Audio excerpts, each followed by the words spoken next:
আলাইহিস সালামকে কুরবানি দেওয়া হয়েছিল। কেন দেওয়া হয়েছে জানো? আল্লাহর রাস্তায়।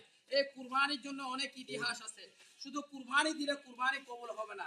কুরবানির গরু এবং হাসি যে কোনো পশুর উপরে যতগুলি পশম থাকবে অতগুলি তার আমলে সোয়ান লাগা হবে। কাল কিয়ামতের ময়দানে এই যে গরু দিয়ে অথবা কুরবান করবে অথবা যে কোনো দিয়ে পশু দিয়ে কুরবানি করবে সেই উঠে সে এখানে বসে আরোহণ করে জান্নাতের দিকে প্রবেশ করবে। সুবহানাল্লাহ। আর এই কুরবানি পশুকে তোমরা মারবা না, এটাকে আদর করবা। এটা জবাই করার পরে 3 ভাগ করা হবে।